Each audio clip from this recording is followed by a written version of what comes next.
Assembly's live, so come subscribe. Your soul's in trial, or simply tied. Your soul medicine, it gets revived. The warrior line, soul tribe. Assembly's live, it's friendly vibes. Your soul medicine will give you life. You're a warrior, let's get this right. Warrior line, soul tribe. Assembly's live. Welcome to Warrior Line Podcast on Warrior Line YouTube. This is season two, episode 3 of the Pitt review. This is contains spoilers, so if you haven't watched the episode or you haven't seen the episode, please get out now, come back later. This is my season 2, episode 3 review of the Pitt from last night, Pitt night on Thursday. Man, what episode! Again, this is a show that just simply don't miss. I mean, it's just great television, and we're in hour 3 of this season, and there's a cold black coming, and this is not a drill. So, you have this episode to me is based on, it really focuses on relationships. You have a ex-wife situation, you have a girlfriend-boyfriend relationship situation that's volatile, and you have a wife or husband and wife situation that's volatile. Of course, it opened up based on last episode's cliffhanger with the guy was yelling in the ambulance, saying a code, saying a number. We kind of found out who he was. The foreshadowing of this show is just so amazing. You just see it just builds, and I like it because it's a slow build. I always take a week, the night of Pitt, to not come on and do my breakdowns and my analysis and my evaluation of the show, to have time to process, because it's something that you really got to process, because there's so much going on, but it passes so quickly, and there's so many in-depth nuances to the story and what's going on. It's just a lot. First case of husband and wife. Husband and wife had a wreck, accident, and the husband was very in a bad situation. He had a situation where his potassium was going to different cells, and he was in a very unstable place, and his wife was worried about him. And Robin, Dr. Al, had asked her, had she got checked, and had she anytime you have a wreck, I'm all right, I'm okay. She said she's okay because she was focused on her husband.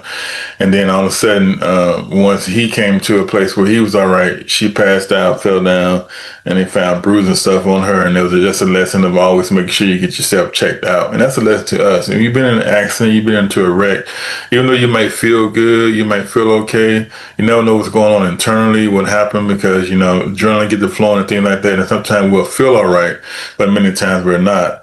And so that was the case. And then he came back later, and she was in surgery, and when he came back, and then he had a touching scene where he asked Dana to film him with a message to his wife, and it was just so touching in that scene, that how it basically rolled reverse, and she was under critical condition, and he was okay. It just tells you about the fragility of life, how one moment can be this way, and one moment can be another way, and they was having an argument and stuff like that, and that was going on. And you never know when your last moment's going to be, or your last situation's going to be. So it's very important that you make sure that you do all the right things. Of course, we're human; things are going to happen, things are going to go about, but it's just one of those things. You just got to be careful sometimes, because you never know. Of course, we never know. And that's the beauty of this show.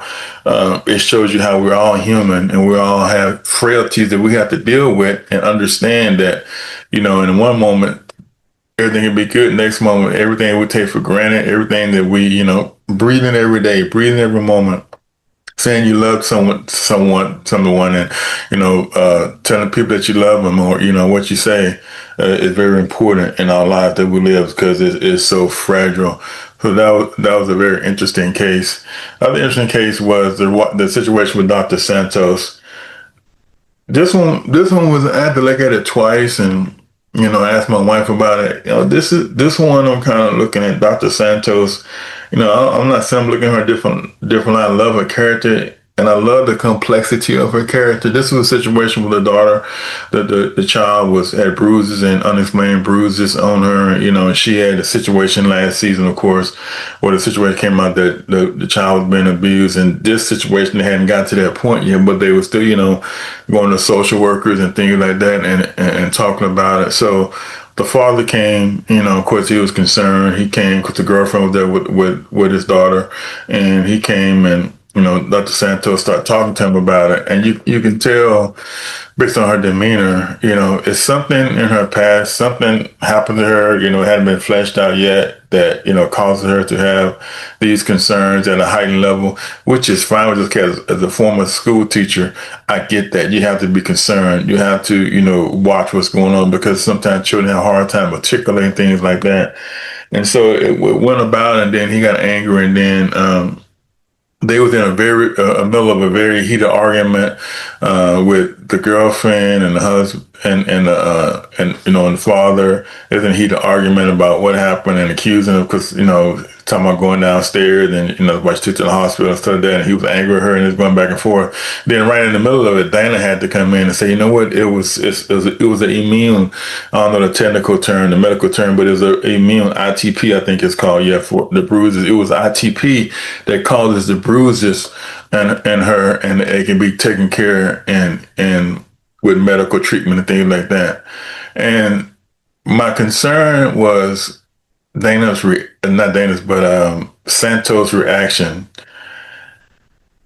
I don't want to say she was disappointed with the news of the results, the test results that Dana brung, but she didn't seem happy.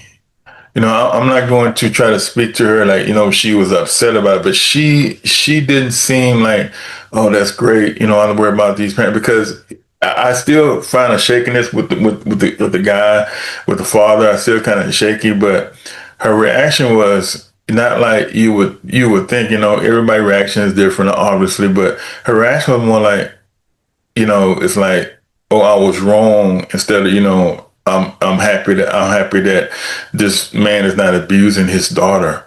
And I found it very interesting how she reacted. It wasn't a reaction that you would think of somebody that was relieved that, even though this child got to go through some situation, she had a situation at home at this point that we know that he was causing a cause of some other adult. And in this case, could have been the cause of this daughter being with these bruises and things like that. Her reaction was very curious. And I find it, how she reacted was very, like, are you mad? You mad? About it? Or are you happy that this situation wasn't on the bad side? And then later on in the episode, the father and the girlfriend got into it, and they got into a big argument. And Santos was sitting there listening to the argument, and it's July 4th, so it's Independence Day, and so they basically broke up, and she didn't seem concerned about it at all. So that's gonna be interesting to watch. I don't know if this situation with the husband, the father, and the daughter's over with, but it's one to watch. Other situation was very touching. It's Mr. Williams. He found out he had this episode. He had, remember the previous two episodes, he had shortness of temper, and had memory issues. And then the episode yesterday, we found out he has a tumor, and so now he's dealing with this tumor. And so he's talking to Dr. Cassie, and she's telling him what's going on, and what the next steps are, and it's in the front of his brain and things like that, and obviously you're upset about it. And then later on, the ex-wife comes because he hadn't changed they were previously married, obviously. He hadn't changed his contact calls. His ex-wife came and said, "Why are you calling me? Why are you contacting me? We're not married anymore." And so once they took her to his room and they brought the news that he had a tumor, you can tell that, even though she's moved on and she has a husband, she was very touched by it and moved by it, as anybody, the worst are hard, but you're still a human being. That's what I love about this show, how it shows that situations, even though we might have issues or breakups of that, when the human element of rise of life and death, when the human element arrive of, I'm facing my mortality, many of us change. Many of us get a different mindset. Many of us have a different attitude. Her whole demeanor changed, as far as, not that she's going to get back with him, but she was like so concerned, and she asked the doctor, maybe with this cause, because that caused in our marriage and situation, things like that. And then at the end was so touchy, say, can she stay as a contact? Because obviously he has to go through some very serious treatment for a tumor and things like that. And but the doctor was very common, but she said, could I stay as his contact? And the doctor said yes. I think that was a beautiful scene, a very, very realistic scene of how, because obviously he's not married, so I think it'd be all right. But she was very human in that moment to say, even though we're not together, even though we broke up, even though our relationship as husband and wife in the past, I still care about him as a human being. And that's such the beauty of this show. It brings out humanity. It breaks all these barriers, that the breakup didn't matter. She cared about him from my perspective as a human being, that she had obviously had a relationship at one time, with a very good relationship at one time, and she still showed that care and concern. That was just a powerful point. The next patient was beautiful. Remember, rebuild, and renew. And that's what the patient that came in that had the burn on her leg. I think her name is Jana, had the burn on her leg because she was suffering from PTSD. I think it's of course July 4th, and we never know how July 4th goes shooting going on. It was shot and it triggered her because she was going to, I don't know if you remember the event, a True Life event in Pittsburgh, Pennsylvania, in the Tree of Life Church had a mass casualty, a shooting. And she was in the parking lot, and she was going to go into the church, and then a shooting broke out. And from that, she has PTSD. And Dr. Robert had a connection with her because he's Jewish, came out of he's Jewish, and she was giving him banter about not going to church, giving him banter about being a 50-year-old man. He said he's 50-ish, a 50-ish old man, and going around a motorcycle around the country and go on sabbatical. So it's very moving about remember, renew, and rebuild. And I love how this show connects to the city that it's part of. Last season they did it with the ambulance, with the first ambulance drive. People drove ambulance, the first EMS, the first 911 system that was created in Pittsburgh by the black EMT workers that took medicine to the field, to the pavement. And that was a beautiful story. And this story, how it connects, how the Tree of Life, remember, renew, rebuild. And we can take that to our own lives. But as a person who suffers from PTSD, I know the triggering events that can happen, loud noises. I can watch them on TV. Somebody can say something, and without no fault of their own, it can trigger something with me. And so it really shows us how, a lot of times we're dealing with people and we might not understand how they're reacting to things. Sometimes it's just they were acting because they had an event in their life. PTSD is just not soldiers going over to Iraq, Afghanistan, or foreign lands. And, it's people in our everyday lives. It's people that have survived mass shooting. We've dealt with shootings in schools, shooting all around this country. So PTSD comes in many forms from many situations. And so we can all have an awareness that, just because we might not understand it, a lot of people are suffering through these things. And there was a line in there, they saying, I think he said, I want to remember the line that says, grief has no timeline, but our lives do. There's no timeline on grief. You're dealing with your grief, but we have a timeline on our life, and we have to find a way. As a person who suffers from PTSD, we have to find a way to deal with it as we live, as we continue to live, because our lives are finite. We're all going to run out of time eventually, and we're all going to have this issue with us that we got to deal with. And so I think that was a beautiful line. I mean, this show is just something else. And then you had the other cases, the tenor of the show was you could just tell that it's building. So at the end, the final scene was Lana answering the phone. It was a cold black is another hospital went down with their system went down. So all the emergency traffic is now going to come to the Pittsburgh Trauma Center, the Pitt. All the traffic is coming there. So you can tell this coming. She said, is this a drill? And I heard it so many times. No, this is not a drill. This is real. This coming. It's a cold black.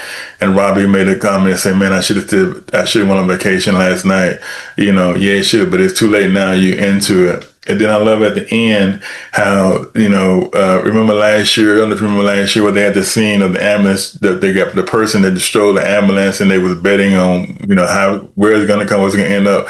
And so Ahmad, again, the security officer there in the pit, he'll say, okay, now the betting's back on. We're gonna bet how many coming, how many are gonna be, how long is it gonna last. And so that was a good, comedic. I love about this show. It puts this comedy in without getting corny. I mean, you think yourself in any situation, some of us work in various situations. You can still be in very serious situation, but still have some humanity and humor in the situation.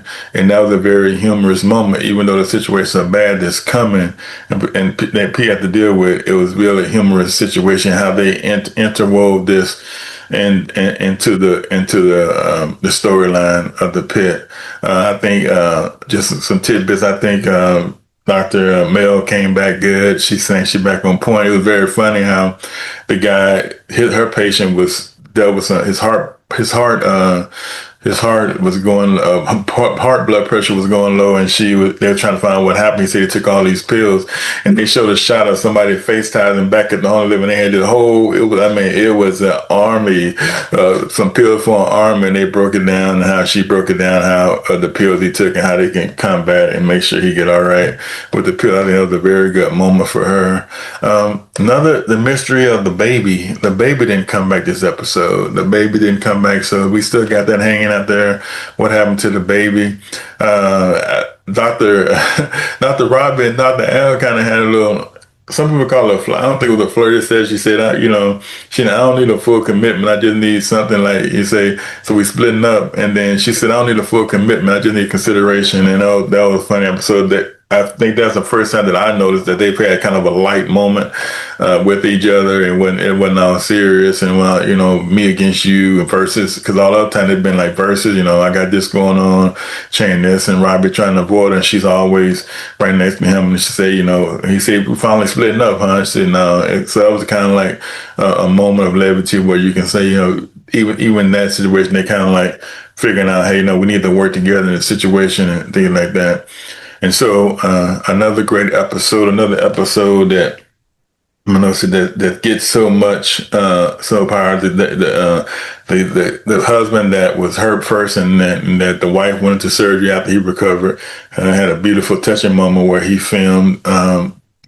He said he asked Dan to film him, send a message to his wife. That was a touching moment. Another touching moment was with the homeless man, how Dana really showed her humanity by saying, we want to help you, and we want to help you in any situation, and how he was dealing with it, and how she's very human, got on his level, no ridicule. And she's really a great teacher for Emma, because Emma's really learning what it takes to be a nurse. It's more than just, can you pass your test and give out medicine and give shots and take blood pressure. It's about, can you be human with these people, and can you treat them as human? Can you help without hurting? And I really love that. My final point is Louis. Man, I asked my wife, man, I don't know if Louis is gonna make it, because it didn't end well with him. He was in some pain with his tooth.